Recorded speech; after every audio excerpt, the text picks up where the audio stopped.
तो रात जो भैया हमारे पास आए थे जिन्होंने हमारी हेल्प की थी खाना खाने में, तो अभय गोस्वामी भैया, तो ये उनकी मम्मी हैं, हमारे पीछे खड़ी हैं।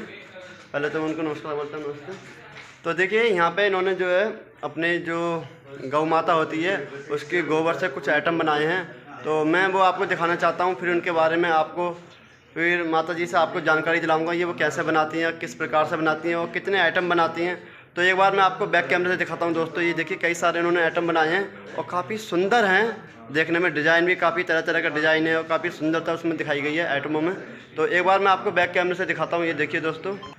हेलो दोस्तों, गुड मॉर्निंग और एक नए ब्लॉग में आप लोगों का स्वागत है। तो भाई सुबह के बज गए हैं 7 और हम लोग अभी नाश्ता करते हुए और नाश्ता करके फिर हम चलते हैं भुज की तरफ और देखते हैं कि आज भुज में क्या कुछ देखने को मिलेगा। तो दोस्तों देखते हैं कि आज का दिन कैसा रहेगा हमारा और सुबह से लेकर शाम तक की जर्नी कैसी रहती है। दोस्तों 1971 में जब भारत पाकिस्तान का युद्ध होता है तो पाकिस्तानी जो सेना होती है तो जो इस भुज के अंदर भुज की वायु सेना के रनवे को उड़ा दिया जाता है और वो 14 दिन तक लगातार वहाँ पे बमबारी करते हैं। उन 14 दिन में पाकिस्तानी सेना बांध में बम दागती है और 22 रॉकेट दागती है। तो जब वो रनवे ख़त्म हो जाता है वायु सेना का, तो हमारी भारतीय सेना को इमरजेंसी में उस रनवे की मरम्मत करनी पड़ती है। तो उस समय दोस्तों कोई भी ऐसा साधन नहीं मिल पाता है कि जिससे कि रनवे की मरम्मत तत्काल कराई जाए। तो वायु सेना एक निर्णय लेती है, जो माधवपुर गांव के लोग होते हैं उनसे अनुरोध करती है कि आप लोग चल के हमारी थोड़ी हेल्प करिए। तो दोस्तों इस गांव के पुरुष और महिला दोनों ही वायु सेना की मदद करने के लिए तैयार हो जाती हैं और वो लगभग 72 घंटे के अंदर उस रनवे को बना के तैयार कर देते हैं और एक तरफ बमबारी चलती रहती है और ये लोग सब काम करते रहते हैं। तो दोस्तों इस गांव को बहुत यादगार के रूप में माना जाता है क्योंकि यहाँ की जो महान महिला थी उन्होंने अपना बहुत अहम योगदान दिया था और यहाँ के जो पुरुष थे उन्होंने भी लगातार बमबारी के बीच में उस कार्य को करते रहे। तो यहाँ पे उनके स्टैचू बने हुए हैं और इस बीच कुछ लोग शहीद भी हो गए थे तो उनके भी यहाँ पे स्टैचू बने हुए हैं। और ये मेरे आप पीछे देख रहे हो, ये देखिए ये विमान है हमारे वायुसेना के और यहाँ पे कुछ ये लोग हैं जो काम करते दिखाए गए हैं। पार्क में इनके स्टैचू बनाए गए हैं। तो मैं आपको एक बार बैक कैमरे से दिखाता हूँ दोस्तों। वायुसेना के विमान हैं और ये वो लोग हैं जिन्होंने उस रनवे को बनाने में काफ़ी भारतीय वायुसेना की मदद की थी। तो ये देखिए ये गांव माधवपुर गांव है। तो दोस्तों रनवे को बनाने में पुरुषों के साथ साथ इस गांव की महिला ने भी अपना बहुत योगदान दिया था। और ये देखिए एक तरफ पाकिस्तान सेना बमबारी करती है लगातार और एक तरफ हमारी वायु सेना और इस गांव के लोग जो है मिलकर उस रनवे को बनाते हैं और वहाँ पे। तो कुल मिलाकर ये लगभग 300 महिला और पुरुष थे जिन्होंने रनवे को बनाने में अपना अहम सहयोग दिया था। तो भाई चलते हैं अब हम लोग। तो दोस्तों इस समय मैं खड़ा हूँ दुनिया के सबसे अमीर गांव के गेट पर और ये मेरे पीछे आप गेट देख रहे हैं। यहाँ पे जो है इस गांव के अंदर एंट्री होती है और ये दुनिया का सबसे अमीर गांव है। तो दोस्तों इस गांव का नाम है माधापुर और जो कि दुनिया का सबसे अमीर गांव कहा जाता है और ये उस गांव का बोर्ड लग रहा है। और इस गांव के अंदर एक खासियत है कि आपको काफ़ी बड़े बड़े महल देखने को मिलेंगे पर उन घरों में रहता कोई नहीं है। लोग बाहर सब ज़्यादातर विदेश में रहते हैं। दोस्तों 50 से 60 साल की नौकरी करने के बाद वापस आके वो यहाँ पे रहते हैं। तो मैं आपको दिखाता हूँ। ये देखिए इस गांव के अंदर यहाँ से एंट्री कर सकते हैं आप जाने के लिए, पर आपको कोई भी देखने को मिलता नहीं है। बहुत कम संख्या में लोग देखने को मिलते हैं। गाँव में कहा जाता है कि 17 बैंकें हैं और कुल बैंकों की संपत्ति 50,000 करोड़ है लगभग। तो ज़्यादातर लोग विदेश में रहते हैं जैसे कि कनाडा, USA, अमेरिका, इन शहरों में रहते हैं और लगभग 50-60 साल की नौकरी करने के बाद वापस अपने गांव आ जाते हैं। तो दुनिया का ये सबसे अमीर गांव है दोस्तों। तो चलिए चलते हैं थोड़ा आगे चल के और कुछ देखते हैं। तो चलिए दोस्तों चलते हैं। एक यहाँ पे नेचुरल तौर पर जो गाय का गोबर होता है उसका सही से कैसे प्रयोग किया जाता है। तो यहाँ पे एक प्लांट है, तो वो प्लांट मैं आपको दिखाता हूँ। तो मेरे पीछे वैसे आप देख रहे हो ये हैं गाय। तो इस प्लांट के अंदर इनकी अपनी गायें हैं। जो भी ट्रस्ट है जो प्रोडक्ट बनाते हैं सारे गाय के मूत्र से और गाय के गोबर से, तो उन लोगों ने यहाँ पे अपनी गौशाला खोल रखी है। तो ये है गौशाला और वो लोग यहाँ से गाय का गोबर एकत्रित करते हैं। इकट्ठा करने के बाद में फिर एक जगह कंपोस्ट करते हैं। तो चलिए मैं चल के दिखाता हूँ कि कहाँ पे कंपोस्ट होता है। दोस्तों यहाँ वहाँ से गौशाला से लाकर सभी गोबर को यहाँ पे इकट्ठा किया जाता है और इसके बाद में यह है प्लांट लगा हुआ। तो यहाँ पे देखिए कई सारे प्रोडक्ट बनते हैं। तो चलिए मैं चल के आपको दिखाता हूँ। ये देखिए यहाँ पे पहले गाय को उसमें सारी चीज़ें मिलाई जाती हैं, जो भी दवाइयाँ हैं गोबर के अंदर उन्हें सबको मिलाने के बाद में फिर यहाँ पे एक प्रोसेस है ये मशीन है, इसमें सही से उसको मिलाते हैं और यहाँ से फिर मिलने के बाद में पूर्ण रूप से ये देखिए पानी भी चल रहा है और यहाँ जाके फिर वो एक पूरा पाउडर बन जाता है। ये गाय के गोबर का साथ में अलग मिनरल्स मिला करके सुपर कंपोस्ट खाद बनाने का ये डिपार्टमेंट है जी। इसके अंदर क्या क्या होता है ज़रा यहाँ पर बताता हूँ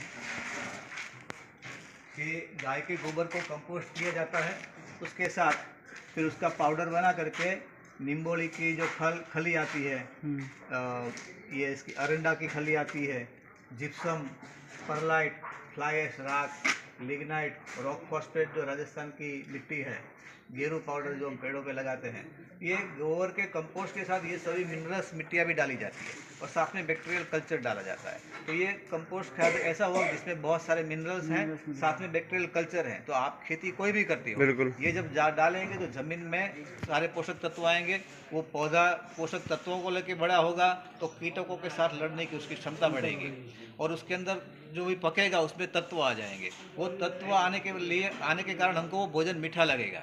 मीठा इसलिए लगेगा कि हमारे बॉडी को जो चाहिए वो मिला, वो जो मिला वो इम्यूनिटी मिला। तो इम्यूनिटी का जो सोर्स है वो देसी गाय के कंपोस्ट खाद से जो खेती होती है उससे जो क्रॉप बनता है वहीं से इम्यूनिटी है, यानी हमारी इम्यूनिटी ज़मीन के अंदर पड़ी है। ये हुआ सुपर कंपोस्ट। और जो प्रोम खाद जिसको बोलते हैं, ये phosphorus rich organic manure, DAP जो दानेदार डालते हैं, हाँ, तो ये भी हम लोग खुद ही बना सकते हैं, हर कोई किसान बना सकता है। इसमें भी रॉक फॉस्फेट, कोयला पाउडर जो कच्छ का लिग्नाइट है, गोबर पाउडर, जिप्सम, ये सब मिला करके राजस्थान की रॉक फॉस्फेट मिट्टी मेन, और इसका ऐसे दानेदार खाद बन जाए तो ये 50 किलो की इसकी पैकिंग हो गई जी। और कोई भी कंपोस्ट ऐसे एकदम चाय पत्ती की जैसा हो जाएगा। और इसको सूंघेंगे ना तो इसमें कोई भी दुर्गंध नहीं आएगी, यानी कोई भी पैथोजेनिक रोगिष्ट बैक्टीरिया नहीं है इसमें।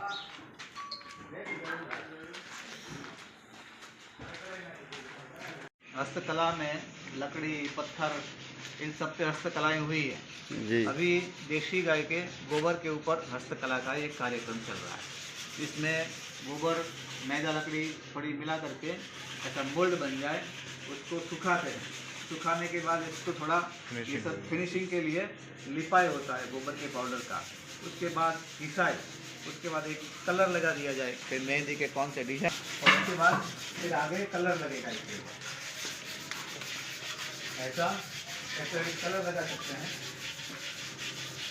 और एक्रेलिक कलर लगाने के बाद मेहंदी के कौन से जो हाथ में डिजाइन करते हैं ऐसे इसके वो डिजाइन कर देनी है। तो रोड पे पड़ा रह जाए गोबर तो लोग उसका मूल्य नहीं समझेंगे। सबसे पहले खेत में जाए तो पोषक तत्व देगा और गोबर है, ये सब बनाइए।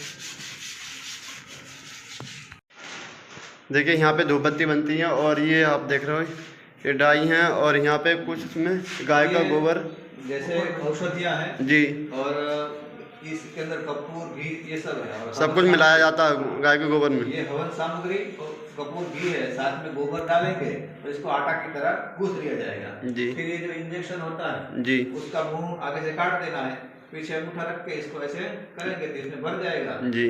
फिर धूपबत्ती बनाने के लिए ऐसे करेंगे, धूपबत्ती बन के गुड। हमारा शरीर है वही टेक्नोलॉजी है, मशीनरी है, उसको प्रकृति तरफ उत्पादन के लिए मटेरियल देती है और टूल इतना ही चाहिए, तो इंसान की कीमत बढ़ेगी कहाँ पे?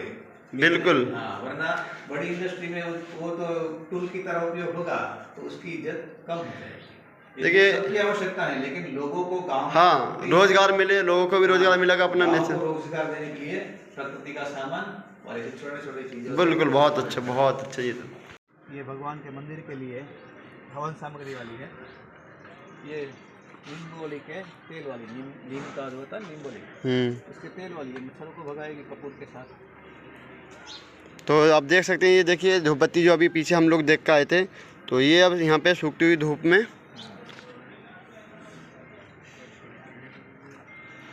और जिनके पास गाय के साथ है और डिस्टिल है तो रोज सुबह उठ के 1 गिलास पानी में हमको 10 मिली यानी हमारी हथेली में आए उतना वो हम पियेंगे तो औषधियाँ भी अपने रोगों के ऊपर काम करेगी जो भी पर्टिकुलर है, और गौमूत्र शरीर को डिटॉक्सिफाई करेगा। तो ये बहुत से लोगों को इसका अच्छा लाभ भी मिला है। तो ये इनमें क्या इन ड्रम ये जिसमें ये गौमूत्र औषधियाँ उबल रही है जी, ऊपर ये सिर्फ ढक्कन है। अच्छा, तो ठंडा पानी होना चाहिए। अच्छा, तो भाप जब इसको टच करेगी नीचे से तो भाप का पानी बनेगा और थाली में गिर के बाहर आ जाएगा। तो ऊपर के पानी को ठंडा रखने के लिए इतना प्लान है, देसी अच्छा, है। तो ये देसी डिस्टिलेशन का कार्यक्रम है। ये इसलिए है कि जो किसान खेत में रह रहे हैं उनके पास गोबर गैस हो या कोई भी चूल्हा हो, ऐसी टंकी बना करके वो भी अपने गौमूत्र का ऐसे डिस्टिलेशन कर सकता है, कर सकते हैं। तो कम से कम टेक्नोलॉजी में लोग कर पाए, इसलिए ये सब रखा है। बिल्कुल, बहुत अच्छा। बाकी डिस्टिलेशन का जो एक साइंटिफिक लेबोरेटरी में होता है ना कांच का, वो आगे भी है, वो लाइट से चलता है। ये दोनों ऑप्शन अवेलेबल, जिसकी जो अवेलेबल है वो कर सकते हैं। लेकिन गाय डिसेंट्रली, खेती डिसेंट्रल है, तो ऐसी व्यवस्था हो जो डिसेंट्रली सब लोग कर पाए। सही बात, इजीली, आसान हो जाए, आसान हो, बिल्कुल, तो सब लोग कर पाएंगे। जी जी।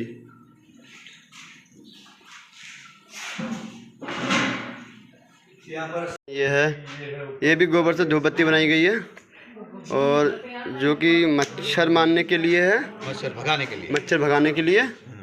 ये देख सकते हैं आप, तो सारे आइटम आपको यहाँ पे देखने मिल रहे हैं गाय के गोबर से बने हुए। ये भगवान के मंदिर में करने के लिए गोबर, कपूर, घी और हवन सामग्री युक्त है। अच्छा, तो ये जब भगवान के मंदिर में करेंगे तो हम सामने बैठ के, सांस तो हमारे अंदर ही जाती है, तो सांसों की सारी समस्याओं के लिए लाभदायी है ये। तो ये एंटीवायरल, एंटीबैक्टीरियल का काम करती है। तो हवा को शुद्ध करने के लिए हवन, यज्ञ, धुआं, ये सब कार्य कर, लेकिन धुआं उस चीज का होना चाहिए जो कि प्राकृतिक स्वरूप से काम में लेता है। तो ये क्या भैया? ये है फेस पैक। अच्छा, ये औषधियों के द्वारा बनता है। पानी, गुलाब जल या दूध के साथ चेहरे पे लगाएंगे जी, तो ये चेहरे को पोषक तत्व रहेगा, ब्लड को सप्लाई पहुंचेगा, और अपना कंपनी मेड जितना ग्लो है उतना आ जाएगा। कंपनी से ज्यादा कलर में बहुत चेंज होता नहीं है। ठीक है। फेस पैक है, ये दंत मंजन है जो दांतों के लिए है। बिना झाग, इसमें पाउडर में कोई झाग आएगा नहीं तो कोई नुकसान नहीं, और सारी औषधियाँ हैं। ये गोबर मिट्टी का साबुन है, गोबर, मिट्टी और औषधियों का। तो ये भी मिट्टी है, हमारा शरीर भी मिट्टी है, मिट्टी का ही मिट्टी से सफाई होता है, तो कोई नुकसान नहीं इसमें। मिट्टी का रिचार्ज मिट्टी है। तो जब झाग वाला साबुन है हमारे प्रोटेक्टिव एंजाइम्स को मार देगा तो हमारा प्रोटेक्शन खत्म हो जाएगा, तो स्किन डिसीज हो सकता है। इसलिए मिट्टी से, साबुन से नहाए या कोई साबुन से नहाने की जरूरत नहीं, सिर्फ पानी से नहाए। ताजगी तो ठंडक से आती है, जब बिल्कुल पानी पड़ेगा तब बॉडी को लगेगा कि हमको ठंडा कर देगा, तो सभी अंगों को ऊर्जा देगा और ताजगी आ जाएगी। तो अगर मिट्टी मिलती है तो मिट्टी से नहाइए, गोबर मिट्टी मिला करके नहाइए। अलग अलग बहुत सारी प्राकृतिक चीजें हैं, या कुछ नहीं है तो सिर्फ पानी से नहाइए। बाकी झाग वाला साबुन वो हानिकारक है आजकल काफी। और ये शैम्पू है, लिखा हुआ उसमें, बात कर लो भैया। 149 ये शैम्पू है। अच्छा, जो औषधि और अरीठा इस सब से बनता है, लिक्विड, इसमें कोई केमिकल नहीं है। और ये शैम्पू, केश तेल, जिसको सबसे पहले दूध गर्म होता है, औषधियाँ पड़ती है, तिल का तेल, नारियल तेल, इससे बनता है। तो ये तेल सिर में डालेंगे तो तेल बालों को पोषण मिलेगा, पोषण मिलेगा तो बाल जिंदा रह सकते हैं। जैसे हम बच्चे को खिलाएं तब वो तंदुरुस्त रहेगा, उसको आप खाना ना दें और उसको मारते जाए तो एक दिन मर जाएगा। बिल्कुल तो हम बालों को तेल नहीं डालेंगे और केमिकल वाले शैम्पू से धोएंगे, क्या हुआ, खाना दिया नहीं और मारना चालू किया, बाल झड़ जाएंगे। तो देखिए, आपने देखे मतलब गाय के मूत्र और गाय के गोबर से कितनी सारी आपको इसमें प्रोडक्ट भी बने हैं उनके, और कुछ आइटम भी बने हुए हैं। तो भाई गाय गो आयु सेल थेरापी, हाँ, यानी हमारा शरीर जो बना है cell, tissue, organ, system, body जी, सेल को स्टिमुलेट करके सेल को ठीक किया जाए तो धीरे धीरे पूरे बॉडी को ठीक किया जा सकता है। बिल्कुल। ये ग्वाशा का थेरापी, ग्वा यानी चमड़ी, शा यानी रगड़। चलिए,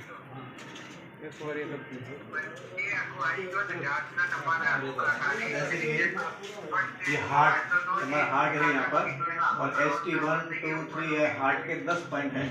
तो यहाँ पर तेल लगा के हाथ के ऊपर ऐसे मालिश की जाती है, तो हार्ट को खोले बिना भी बहुत सारा उसका क्लीनिंग किया जा सकता है। बिल्कुल। टैपिंग मारने से भी 20 टैपिंग इसको, 20 टैपिंग इसको मारेंगे तो हार्ट यहाँ पर खुलता है, हार्ट को ठीक रख सकते हैं हम लोग। तो शरीर हमारा ऐसा है कि रोज उसका कुछ न कुछ धीरे धीरे क्षीण होने वाला है, हम उसको रोज थोड़ा थोड़ा अच्छा करते जाए। तो पैरेलली कार्यक्रम चले तो बॉडी अच्छा चल सके। बिल्कुल सर। तो चलिए दोस्तों थोड़ा और आगे चल के देखते हैं। तो देखिए दोस्तों, जैसा कि रात हम रुके हुए थे तो हमारी हेल्प की थी अभय भैया ने, अभी नाम ना भाई का, अभिषेक गोस्वामी। हाँ। तो रात जो भैया हमारे पास आए थे जिन्होंने हमारी हेल्प की थी खाना खाने में, तो अभय गोस्वामी भैया, तो ये उनकी मम्मी हैं, हमारे पीछे खड़ी हैं। पहले तो उनको नमस्कार बोलता हूँ, नमस्ते। तो देखिए यहाँ पे इन्होंने जो है अपने जो गौ माता होती है उसके गोबर से कुछ आइटम बनाए हैं, तो मैं वो आपको दिखाना चाहता हूँ। फिर उनके बारे में आपको फिर माता जी से आपको जानकारी दिलाऊंगा, ये वो कैसे बनाती हैं, किस प्रकार से बनाती हैं और कितने आइटम बनाती हैं। तो एक बार मैं आपको बैक कैमरे से दिखाता हूं दोस्तों। ये देखिए कई सारे इन्होंने आइटम बनाए हैं और काफ़ी सुंदर हैं देखने में, डिज़ाइन भी काफ़ी तरह तरह का डिज़ाइन है और काफ़ी सुंदरता उसमें दिखाई गई है आइटमों में। तो एक बार मैं आपको बैक कैमरे से दिखाता हूँ। ये देखिए दोस्तों, तो देखिए हम लोग क्या करते हैं, गाँव के अंदर गोबर को वेस्ट मटेरियल समझ के उसको फेंक देते हैं, पर अगर आप उसको सही जगह उपयोग करें और सही उसे टेक्निक का उपयोग करें तो हर चीज़ का आप इस्तेमाल कर सकते हैं। तो देखिए कितने सुंदर सुंदर यहाँ पे आइटम बनाए हैं आंटी के द्वारा। तो हर चीज़ को आप अगर यूजफुल तरीके से उसको देखोगे तो हर चीज़ यूजफुल तरीके से उसको प्रयोग में लाई जा सकती है। तो आंटी बहुत अच्छा लगा आपसे ये जानकारी लेके और आपके ये आइटम देख के। तो मैं लोगों को सजेशन देना चाहता हूँ कि किसी भी चीज़ को आप बेकार ना समझें, अगर उसको सही तरह से आप प्रयोग करना जानते हो तो प्रयोग कर सकते हो। बिल्कुल। मोबाइल टिप्स भी है उसका। शैलेंद्र भाई बताओ मोबाइल टिप्स में શું છે? ये अच्छा, ये देखिए भैया को बताएंगे दोस्तों। ये जो है ना, ये गोबर से बनी हुई मोबाइल की चिप है, मोबाइल के पीछे। हाँ, अरे वाह। और इसको जैसे एक पीस ऐसे लिया जी, ये गोबर ही है जिसमें मैदा लकड़ी से थोड़ा इसको कड़क किया जाता है। तो इसको उखाड़ करके ऐसे चिपका देना है मोबाइल के पीछे, अपने मोबाइल के पीछे लगा दे। कहीं भी कवर के अंदर लगाए तो भी ठीक है, बाहर लगाएंगे तो लोग पूछेंगे तो हम गौ माता की बात करेंगे। तो ये इतना सा गोबर लगाने से जो टावर का रेडिएशन है, मोबाइल का रेडिएशन है, डेटा का रेडिएशन है चालू करें तो वो हमारी एनर्जी को कम कर देता है। यानी रेडिएशन जो है वो चाशनी की तरह हमारे शरीर में घुसा हुआ है। बिल्कुल, हमारे शरीर को गुलाब जामुन समझ लीजिए। बिल्कुल, सारा रेडिएशन हमारे अंदर पूरे बॉडी में भरा है, वो हमारी एनर्जी को कम कर देता है। गाय के गोबर में एक स्टोनटाइन तत्व होता है और ये तत्व मिला करके हमारी एनर्जी को बढ़ाता है। गाय के गोबर को आप एनर्जी बार भी कह सकते हैं। हाँ, तो इतना सा मोबाइल के पीछे लगा देने से ये एनर्जी बार हो गया तो आपको एंटी रेडिएशन का काम करेगा। तो इसको हमने बैलिस्टिक गैल्वेनोमीटर पे ट्राई किया था। साइंस लेबोरेटरी, ये जो यूनिवर्सिटी होती है, कॉलेजेस होती है, उसमें बैलिस्टिक गैल्वेनोमीटर होता है। उसमें टेस्ट करेंगे बिना मोबाइल के एक इंसान की कितनी ऊर्जा आती है, फिर मोबाइल दे के चेक करेंगे तो कम हो जाएगी। मोबाइल के साथ ऐसी गोबर का कोई भी टुकड़ा, देशी गाय के गोबर का टुकड़ा साथ में लगा के देंगे, वो जेब में रखेंगे तो भी उसकी एनर्जी बढ़ जाएगी। तो हमको एनर्जी से ही काम करना है। तो ये गाय का जो गोबर है वो वरदान है और इसको भारत सरकार के अंदर हमने एप्लीकेशन करी थी श्री रामकृष्ण ट्रस्ट मनोज भाई स्वामी जी के नाम से। तो ये पेटेंट भी इनको मिली हुई है। ये पेटेंटेड वस्तु है, फिर भी इसकी कीमत सिर्फ 20 रुपया ही है और सबको फ्री में सिखाई जाती है। किसी को अगर सीखना है तो रहना, भोजन, सीखना सब कुछ फ्री है, आकर के सीख जाता है। तो ब्रांड क्या है? ब्रांड है वो गौ माता है, प्रकृति है। हम उसके ब्रांड एम्बेसडर हैं और हम सभी प्रकृति के लिए बोले, प्रकृति खुद नहीं बोलेगी, प्रकृति के लिए बोलना है। मतलब इससे रेडिएशन से बहुत बच सकते हैं। बिल्कुल, इसका ये आपके मोबाइल के पीछे आप तीनों लगा दीजिएगा। और एक प्रयोग भी होता है ना, वो हाथ वाला, जैसे बिना मोबाइल के कोई हाथ रखेगा तो उसको झुकाइए तो उसकी ताकत से पता चलेगा। साथ में मोबाइल रख के हाथ करेंगे तो नीचे आ जाएगा और ऊपर साथ में रखेंगे तो ताकत आ जाएगी। तो ये हर कोई व्यक्ति जांच सकता है, परख सकता है। लेबोरेटरीज है, सबको जांचना चाहिए, परखना चाहिए और उसको स्वीकार करना चाहिए। देखिए अभी हमें भाई ने इतनी सारी जानकारी बताई गाय के गोबर के बारे में, अभी तक शायद हमें तो पता ही नहीं था। हम तो खाली बस गांव के तौर पर इसको कंडे के रूप में लोग यूज़ कर लेते हैं, यानी कि ईंधन के रूप में, और छोड़ देते हैं। तो आप देख सकते हैं कि ये कितना बड़ा काम करती है। जो हमारे मोबाइल के जो टावर होते हैं उनसे जो रेडिएशन निकलती है तो इतनी खतरनाक वो किरणें होती हैं कि आजकल पूरे वातावरण को इतना घातक प्रभाव डाल रही हैं। वो तरह तरह की बीमारी, पशु पक्षियों को बहुत नुकसान पहुंचाती हैं। तो ये उससे बचने के लिए यदि एक चिप है ये अपने मोबाइल के कवर के पीछे लगा लेते हैं तो कुछ परसेंटेज आप उससे बच सकते हैं। बिल्कुल। और काफी दूसरा है कि गौ माता बहुत वर्षों से है जी, रेडिएशन हम लोगों ने बनाई हुई चीज, बिल्कुल सही बात है। तो भी आज की डेट की समस्या का समाधान गाय माता दे रही है, जो रक्षा करती है, पोषक तत्व देती है दूध के द्वारा, इसलिए उसको माता बोलते हैं जी, और ये जो कंडे हैं जी, ये हवा को शुद्ध करते हैं। कहीं मंदिर एक जगह होती है जहाँ आरती में 100 लोग जाएंगे जी, तो सबके हवा के वायरस एक दूसरे में ट्रांसफर हो, उसके लिए हवा को ही शुद्ध करने के लिए कंडे जला करके धूप किया जाता था। जी, तो हवा को शुद्ध करने के लिए अभी जैसे सूर्य अस्त होगा तो घर में माइक्रोबैक्टीरिया बढ़ेगा, सबको मालूम है। वो तो है। रात को 2 कंडे ऐसे जला करके पूरे घर में धुआं जला देंगे तो पूरे एक सैनिटाइजर का ही काम करेगा। जी, ये जी। हवा का एक सैनिटाइजर है। नहीं, लोग बार ये काम कंडे तो जलाते हैं, पर उनको ये पता नहीं है कि, है नहीं, ये इसलिए जानकारी तो नहीं है। जब कोई मर जाता है व्यक्ति जी। तो उसकी चिता आगे चलती है, उससे आगे ऐसे दोनी में वो गाय के कंडे ही जला करके वो जाता है, रख देते तो सारा धुआं पीछे सबको जाएगा, तो हवा को शुद्ध करने का ये कार्यक्रम है। और इंसान मर जाए तो उसको गोबर गौमूत्र की चौके लिपाई करते हाँ, हैं, लिपाई होती उसके ऊपर डेड बॉडी रखते हैं ताकि माइक्रोबैक्टीरिया बढ़े नहीं उसका। तो गोबर गौमूत्र ये सब एंटीबैक्टीरियल एंटीवायरल ये सब एंटी है।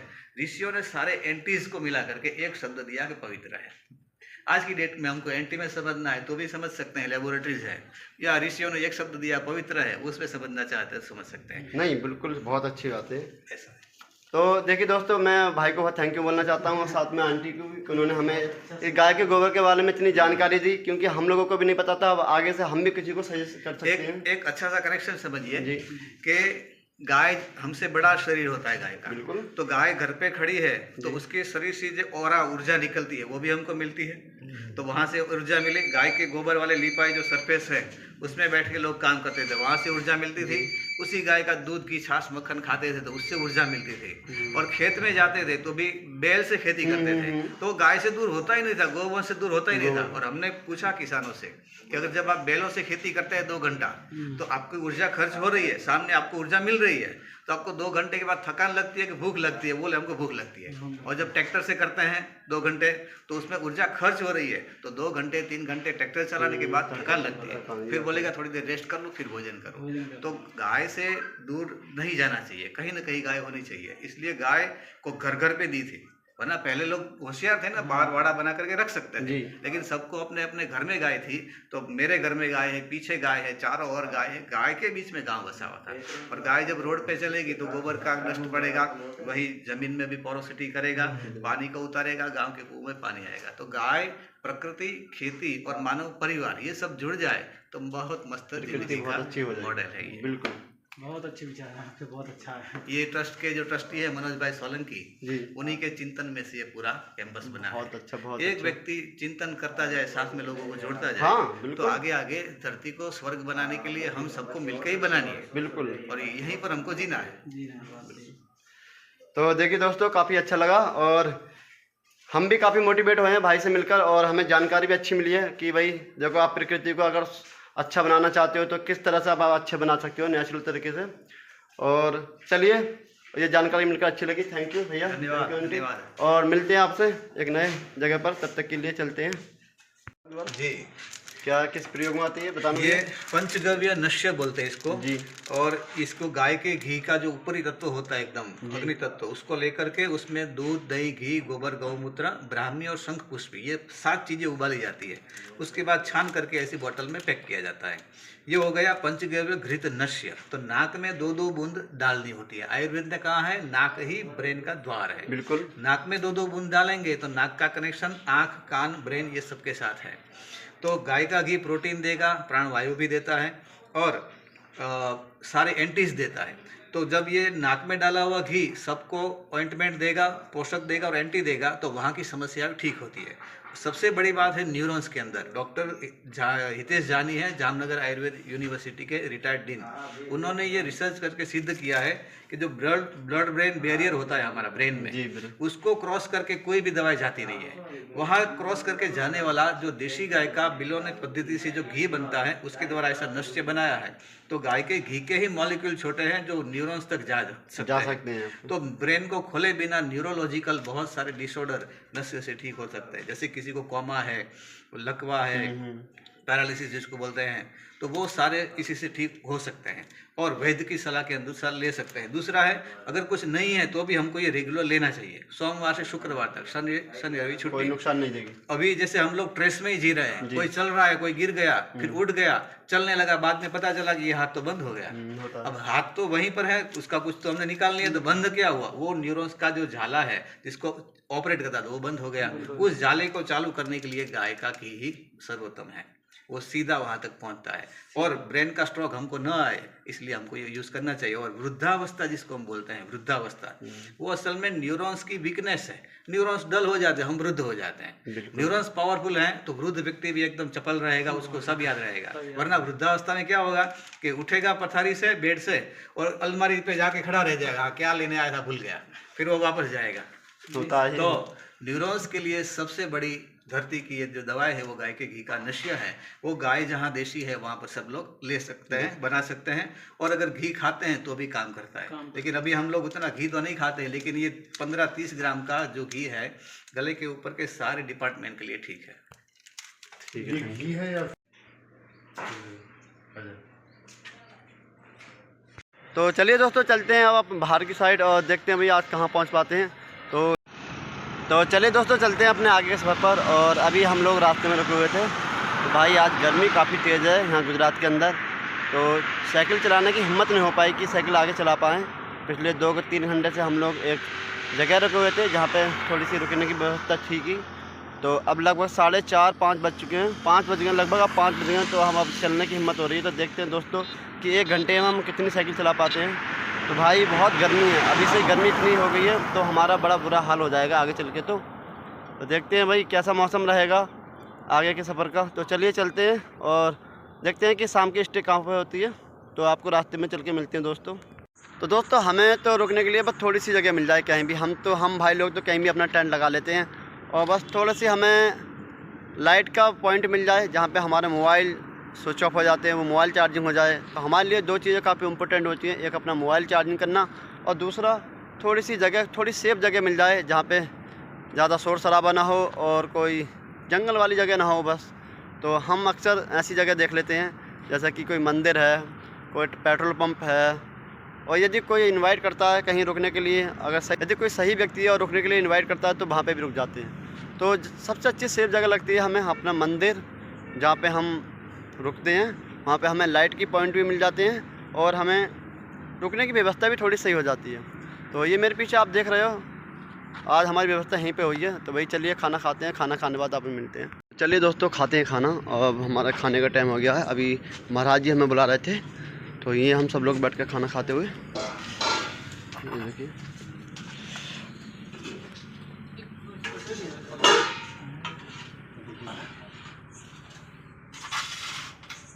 तो चलिए दोस्तों हम खाना खाते हुए, और आज हमारी सेवा हमारे महाराज जी कर रहे हैं, तो काफ़ी अच्छा लग रहा है यहाँ पे। ये देखिए बिल्कुल देसी खाना एकदम महाराज जी के हाथ का, और हमारे रुकने की व्यवस्था भी काफ़ी अच्छी कराई है महाराज ने। तो हम लोग खाना खा के हो गए रेडी, और अब हो गया सोने का टाइम हम लोगों का। तो वही चल शुरुआत के साथ दोस्तों मिलते हैं आपसे एक नई दिन की शुरुआत के साथ अगले दिन। और आज के लिए सभी को मेरी तरफ से प्यारा सा गुड नाइट, बाय।